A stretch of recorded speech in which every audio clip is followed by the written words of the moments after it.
Sometimes it's hard to simplify your workflow. The answer might not be as difficult as you might think.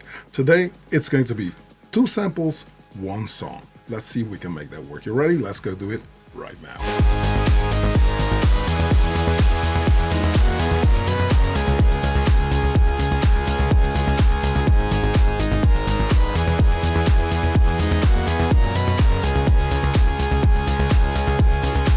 Hey, what's up? I'm at Hello Kitchen and thank you for checking out yet another video. Now, if this is your first time here, thank you for watching. Don't hesitate to click subscribe and hit that notification bell. Whenever I upload a new video, you'll be kept in the loop and you'll not miss out on anything. Stick around until the end of this video. I will tell you all about our community, about the dance carousel, and I will tell you all about the 30th of March, where we are doing an event in Club Atelier in Amsterdam. That's interesting. So stay tuned. I'm making music and I'm thinking, okay, how does this work? What do I need? What are the ingredients needed? What are my band members? If the questions I just asked are new to you, then this video obviously is for you. If you already know what I'm talking about, stay tuned because there is always an interesting way of aligning certain things so that it will work out for you. Now, 2 samples, 1 song. What do I mean with that? On the Tencent Black Box, that is my portal to getting some outside information into this DAWless realm. The DAWless realm where I don't rely on plugins and more plugins and extensive EQing and compression and third-party plugins and stuff. You really have to make it work with the stuff that you have. So the only thing that gets me flirting with the outside world, as so to speak, is the Tencent Black Box, on which, again, I'm not doing too much live looping, I'm not doing too much sampling, but what I'm doing is I am deliberately making themes and sticking them on there so that if I'm going to play live, I know that my song is not going to go off the rails. It's staying within a certain range, and it eliminates a lot of the anxieties that happen if you're playing live and you don't know what is happening or you don't know where the song is going from. That's a very important part. So, but I used 1 sample, and that's the 1 theme, and then I played my subsequent around it, and I played everything according to what the sample dictates. And then I thought, I need to just do 2 samples. 2 samples, 1 song. And have the 2 samples work together. They will really sound like they're one and they're made for each other, but they do 2 intrinsically different things. Now, how that works out is something I'm going to show you today. Are you ready? Let's go over to the live set and let's see if we can make it work. Let's go. The idea is to get something going, get it done simple. Now, I usually use 1 sample in order to structure where the track is going, and I'll build my song around it. So literally, I've got on the Tencent Black Box. If you follow this channel, you know this by now. If not, welcome. The Tencent Black Box is my sample player. The Octatrack is my drum computer, on which I have also embedded 1 track that's dedicated to having some musical information that corresponds with the samples that I have. Now, today I wanted to bring up 2 samples, as I do think that if you break down a track, the way it works and it's set up, you can always dissect it into 2 main things. There's a theme of some sort, something that you can latch on to that gets the listener's attention, which is most often an arpeggio, and there are certain pads that are involved. Now, I've got samples embedded on the Tencent Black Box. I will play them to you. Let me start my RK008, which is the brain of the operation right here. The Tencent Black Box is getting fired from the MIDI fight right here. There's a Tetra. Then there is a Audio Thingies Micro Monster here, Mark 1, Subsequent 37, and the Korg MS-20. On which I can play solo. So, is interesting, looks interesting, it's cool. 006 here by Retro Kids as well. And then there's a hodgepodge of pedals and everything over on that side. We'll get into that. So we'll start our groove. What I will do is I'll start my arpeggio. I've got it like set to fire. If I play this, it plays the Octatrack, and it then, it plays the black box as well. So you hear this. Now, how I created this sample is that I literally went in and I did some old school sampling of a trance record that I had, and I chopped up the order of the chords so that it becomes a little bit more dramatic. Now, this in itself is fairly simple to structure. This is 3 chords, right? So if you were to play the bass line, you can play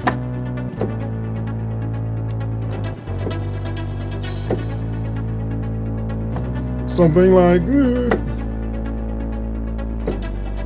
or which is logical. It's logical progression. You'll go down there.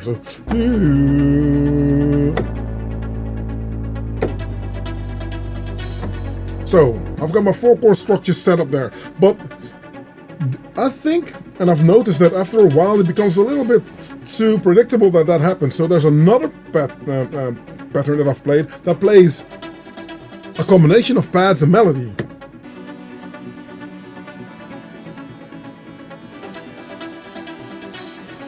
Let's put some volume on there, play it a little bit louder. You hear this?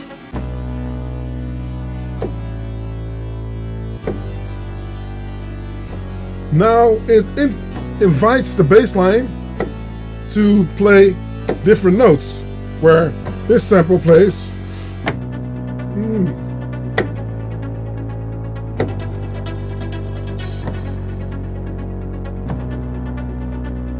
It pretty much dictates me to stay in that same thing, which is cool. But here now we get.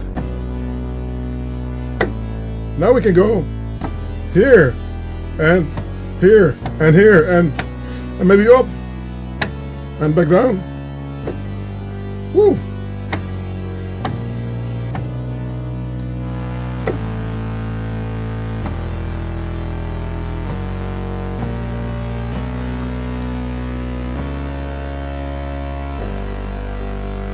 And together.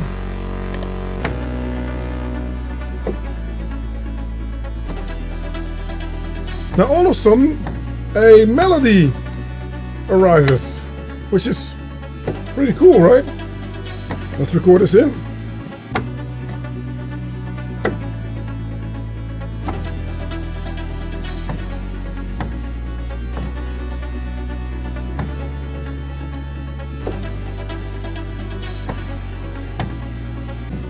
Go, bass line recorded. Take this out of rec mode. Now, how interesting is this? You play a solo over the top.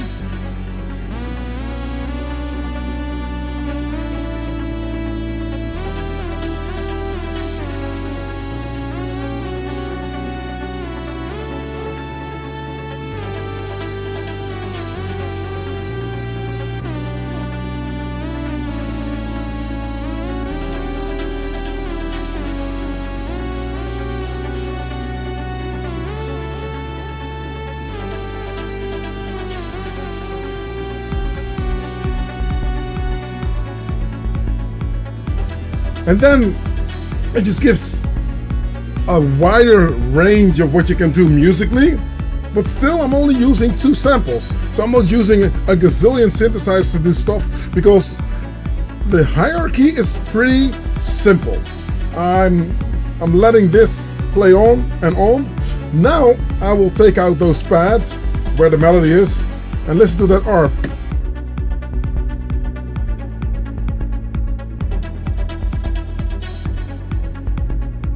Now, I would have never played this bass line underneath this ARP if it wasn't for those pads. So if I'm producing this stuff ahead of time, I'm trying to just like look at the chord structure and are there any notes that I'm not playing. For instance, if I'm going to take out my bass line here, let's go to the mute mode. So I've got it muted right now. If I was to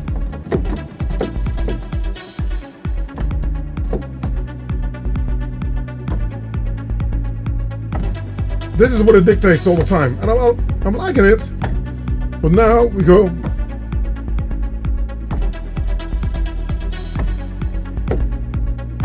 And up. Nice, like so. So it gives me a little bit more leeway to structure the song a little bit wider, right? Now, not only that, if I was to take this out because I wanted to do something else, listen to this on track 7 on the octave track.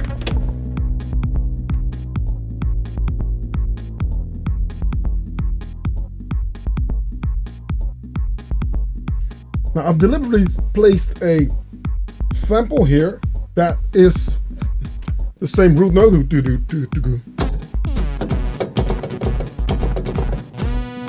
Right? Taking out the delay a little bit.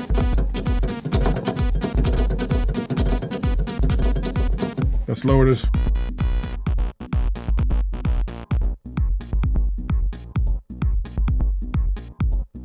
So the sample does that. It comes out of my sample and hold or sample pack, and it's just something to introduce a bit of a groove, you know what I mean? Just have that sample and hold catalyst kind of vibe going so that I can instantly work on my groove. Now, there's music information there, but since I look at the octave track as it being my drum computer of sorts, I want whatever music I will embed in here to also have a rhythmical identity. So this, you can hear on my kick drum, then there's a tom that also does a bit of a groove. So, bum bum do-do-doom, bum bum bum do-do-doom, bum bum bum. So it's a bit of a bouncy vibe, and I've done that as a contrast to what I'm playing on the pads and playing on the subsequent. My rule is fast moving groove, slow notes, slow moving groove, fast notes. So this will play 1 2 3 4 1 2 3 4. Any musicians out there will tell you it's pretty much how an orchestra works. The pads that I've got right here is something that the string section in an orchestra would play, right? So it's more drums that plays here, more drums in.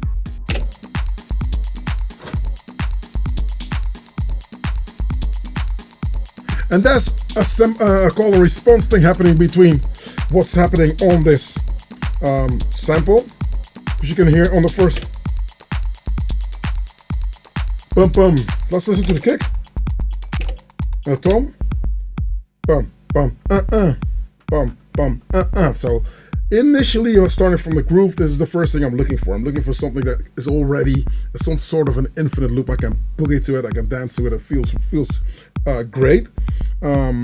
It gives me that incentive to dance myself, which is very important. If I'm dancing, I probably think the crowd's going to be dancing too. So that's a good starting point. And then if I'm adding that sample and hold kind of catalyst vibe, I'm looking for sounds that will alternate. So the boom, boom, that time is towards the end of the bar, right? It's like 1 2 3 4 1 2. So it's on the 3 and the 4, or just starting before the 3 on this bar, 2 3 4, and then the sample and hold catalyst will answer or call in this case. There's something that's a ba, ding, ding, ba. You listen to the first note. That note, follow that. Ba, ba, and listen to how that works with the kick and the tom. Oh, now we got a bit of a seesaw thing going. This can go on forever. This on the loud sound system will initially tell everyone, okay, we're going to work, we're going to start moving. But the pads that I've got sitting on the Acid Box 3, because then I can blanket it out a little bit, make sure that it's a little bit more in the background, stick it here so that it works.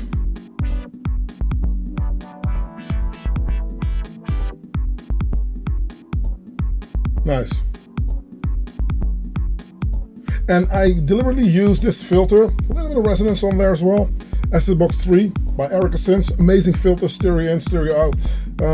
Also, you can send some clock or trigger signal in there so you can trigger the LFO if you want to. Absolutely amazing filter, I love it. So I've got the black box sitting, going through it, and there's a few other things that I can stick through it. Now I've just decided to go for those pads. I can use the filter on the black box, but you know, analog filter here, it just works out better. Cool. More drums in.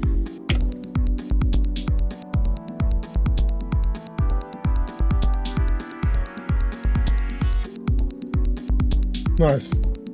It's got a bit of a churchy kind of vibe to it. That organ pad, that kind of thing, but it got that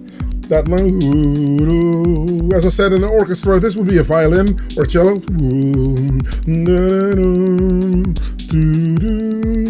So you hear how this is like 1, 2, 3, 4, 1, 2, 3, 4, 1, 2, and underneath there's a lot of stuff happening. So that sample is very important. I just don't want to throw a sample on there to just like make a sample work. I just want to set it there so that it serves a purpose. Opening it up, listen here.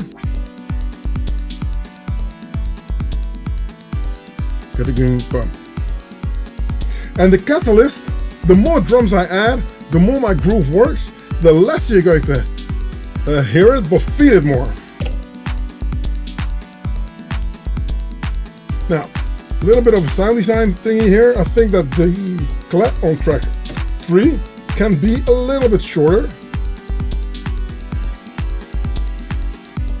Very disco, boom, clap, but I don't think it's sounding very modern, so I will go in. Ooh, nice. Go in and see if I can go to the last page.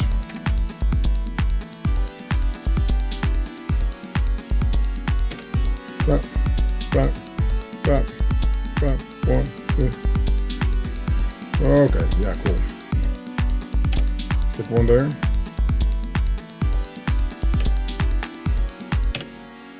Stop this. This will keep playing, which is something that I hated on the black box in the beginning. But after a while I started to really like it, because if something breaks down, there's always music. And if you're a little bit beat savvy, you can now think like, okay, let's set everything to go start from the beginning, because the octatrack was misaligned.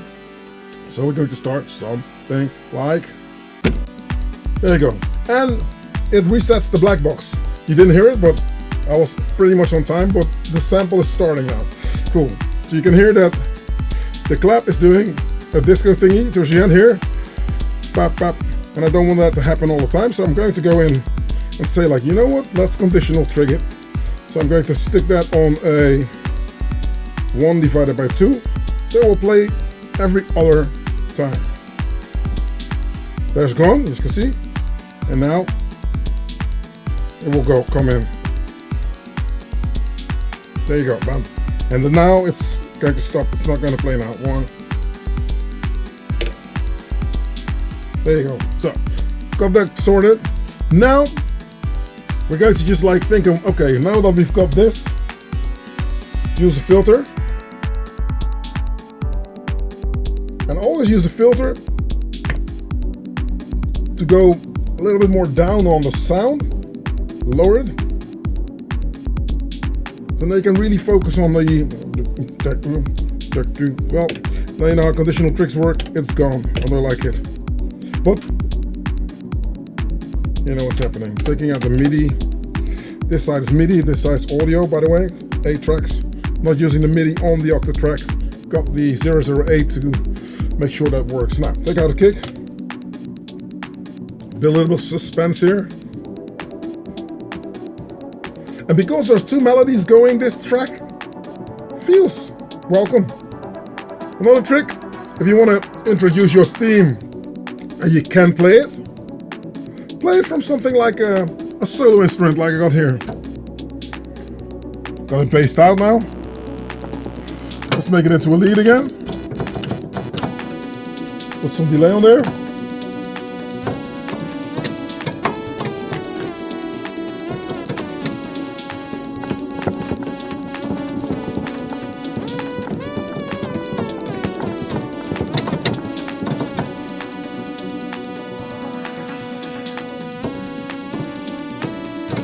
But make sure that the filter is not too sharp, because if this is too sharp, it will never blend in with the sample that you have already. So turning this down a little bit.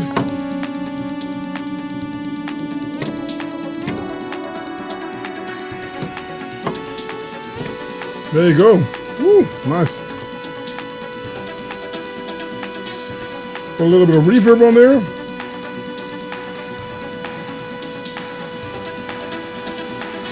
There's a little bit of portamento on here. Cool. Drums back in. And then you build up your track like so. And then the rule is to have not too many things play at once. So I'm going to take out the harp and the bass line in. Bass line in here.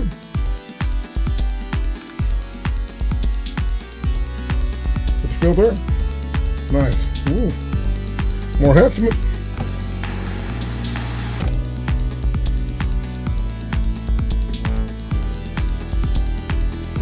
Nice, okay. Yep. Sounding sexy. Right cymbal.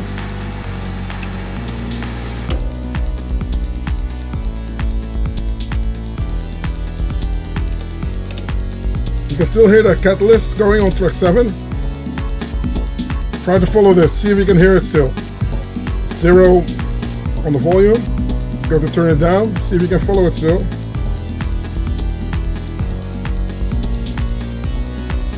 Beep, beep, beep, beep, beep. Kick out, solo in, and play.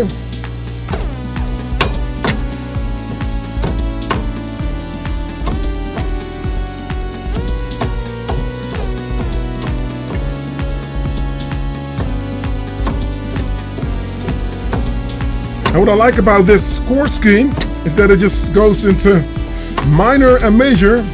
Major here, minor here, back to minor, and a major here.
Okay, harp in there. And then making room for another sound. So I'm playing around with these different things. So my band members do different things, obviously. Drums do the drums. Bass line does the bass line here. Bass line open.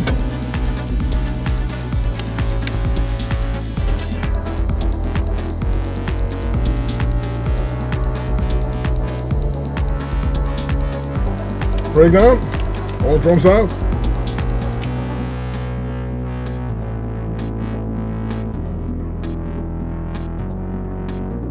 You work your filters.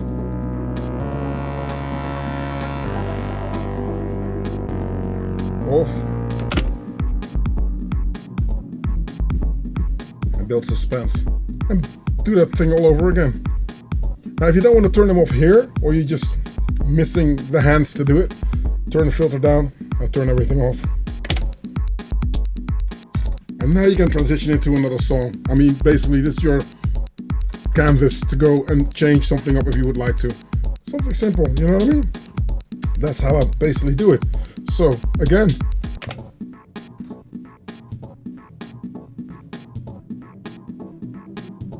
See? Very exciting. If I don't want to give that theme away, I'll probably start something like this in the beginning of the track, knowing that I've got some melodies towards the end of the song. And if I'm going to play that bass line, it sounds very... People are wondering, how did they come up with a bass line like that? How is that even possible? Yeah, because of the sample, obviously. Try to not do stuff too obvious. Don't play the theme already here. Like when I'm performing out. Sometimes if you're working with an MC or somebody on a microphone and they know what song you're playing, they're already going to give away the gist of where the song is going. So a lot of anticipation gets taken out of where you're going with the track. So try to save the most exciting bits or the stuff that people can latch onto the easiest for later. Now, another thing that I didn't touch upon that's very important is how do you determine what is what? Because this is all accompanying music, right? This is the difference between a saxophone and a piano. Saxophone is a solo instrument, so it plays a solo. It needs other instruments to help him or her play that solo on a saxophone. Accompanying instrument like piano or guitar can be solo instruments, obviously, but it's it's something to just like help the solo instrument play. So here is the solo.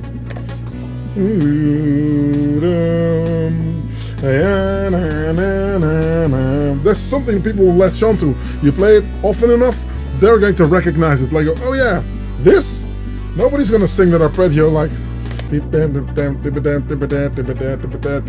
that's something. So take into consideration, even though it might sound awesome, if it's not playing a solo, have it accompany the rest of your music, because that way your song will be a more logical, is going to have a more logical progression to follow what's happening. So that's why I use these two counter samples, and then together obviously you place this.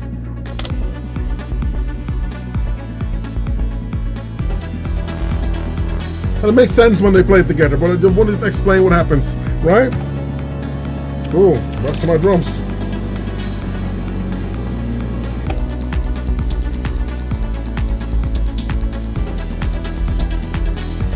Nice one.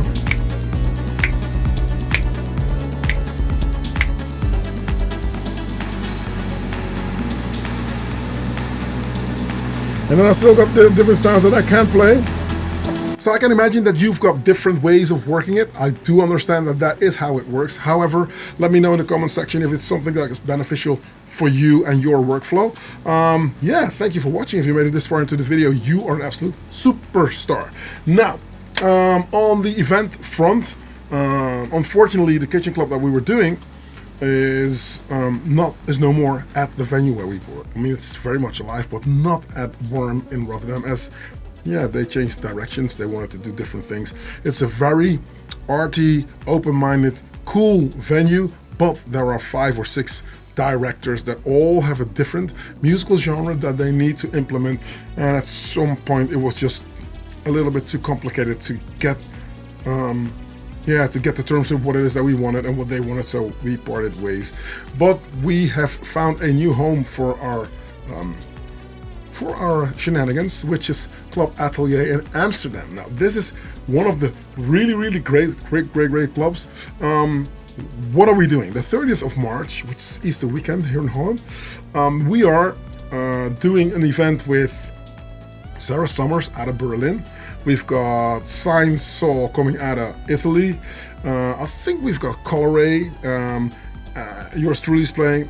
Sylvia Landa, DJ Silly's playing vinyl. So it's going to be really cool. And it is called Club Atelier and the Kitchen Club present Synthology. So it's our first Synthology event, of which we're going to do a festival towards the summer, so stay tuned for that. But this is going to be cool. There's going to be more names announced. I'll probably, if we finalize the lineup, drop some more names next week, but this is really cool. If you're in Amsterdam, 30th of March, it's going to be Synthology Fest. It's really going to be cool. Come and check it out. You get to see me play for a longer set, and if it's something you fancy, make sure you get your butt over to Amsterdam.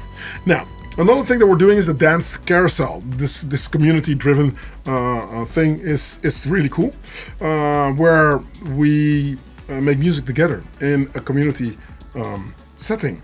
You know what I mean? It's really cool. I enjoy the dance carousel. You want to hop on board? Easy. Go and join up at patreon.com/analogkitchen, which is not too expensive. You won't be breaking the bank. And that way you can get access to Discord, where all the information is on how to participate on the dance carousel. Now, that's cool. Another thing, you see me sporting this new gear. That's available in my Fourth Wall shop if you would like to sport some of that AK merch.